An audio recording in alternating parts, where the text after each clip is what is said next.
वृक्ष कटिंगची नोटीस आली होती आपल्याला. त्या नोटीसमध्ये एक असा समज झालेला आहे की हे जे 1834 झाडं आहेत त्याच्यावरती जी येल्लो मार्किंग केलेली आहे त्याला फुली मारणार आहे, याला कट करणार आहे.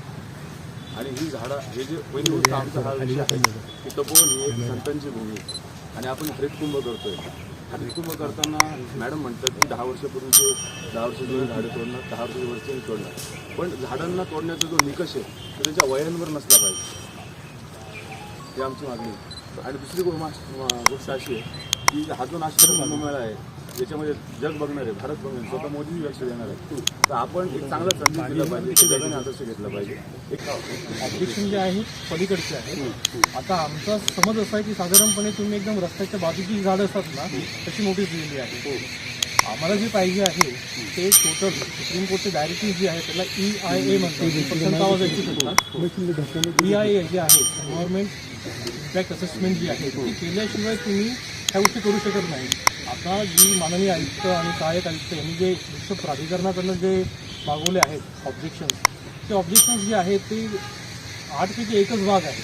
पण जी एक्सपर्ट करणं EIA जी व्हायला पाहिजे होती ना ती झालेलीच नाही आहे. मग तुम्ही ऐकलं असेल तर RA फॉरेस्टची केस असेल किंवा हैदराबादमधली जी केस होते ह्या केसेस त्याच होते जे सुप्रीम कोर्टाने स्टे आणला होता. त्याची कॅनोपी जेवढी आहे ना त्याचा विस्तार जेवढा आहे तो फक्त हे इंडिव्हिज्युअल झाडं किंवा तुमचा निवाडा जो आहे 7 वर्ष 10 वर्ष त्यानुसार ते चालणार नाही. डीम फॉरेस्टची केस होते, भलेही जागा प्रायव्हेट असो, मनपाची असो, माझी असो, तुमची असो, कोणाची असो, की डीम फॉरेस्ट झाली किंवा असेल तर यामध्ये हे कर्तव्य घेणं जरा आम्हाला संभ्रमात टाकणार आहे की होईल का नाही. म्हणणं किती योग्य आहे. आपलं उत्तर घेतलं प्रेम आमचं तेच आहे, मोदीजींचं पण तेच, तुम्हाला माहिती सगळ्यांचं तेच आहे. त्यामुळे आमच्या मनामध्ये तरी पण आता आपल्याला शेवटी तुम्हीच म्हणता की जगातच कुंभमेळ्याकडे आहे, बरोबर आहे. काही तर कसं माहिती आहे सगळ्या व्यवस्था आपल्याला करावी लागणार की नाही. मागच्या वेळेला मी सांगितलं, मागच्या वेळेला जो प्लॅन होता तोच आपण यावेळेला घेणार आहोत. त्याच्या अतिरिक्त काही जास्त चेंज लावणार नाही किंवा तुम्ही बघून घ्या, मागचे प्लॅन बघा, यावर्षी प्लॅन बघा. आणि त्याच्या व्यतिरिक्त आपण जी झाडं काढणार आहोत ती लगेच म्हणजे एखाद्या 10 प्रमाणामध्ये आम्ही तुम्ही बघून घ्यायचं स्वतः.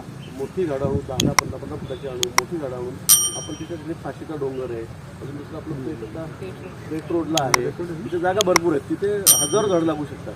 तिथे सुपरविजनमध्ये लावा. आम्हाला 30 झाडं त्या ठिकाणी लावायची आहेत, पण इथे व्यवस्था तर करावी लागतील. अन्यथा आता इथे कुंभमेळ्याचं काही करायचंच नाही, छोटी रोपटी ती काढायची नाही, 5-7 वर्षी जुनी झाडे काढायची. त्याचं सगळ्या दुर्ग बाबुलीचे जंगल झालेलं आहे. आम्ही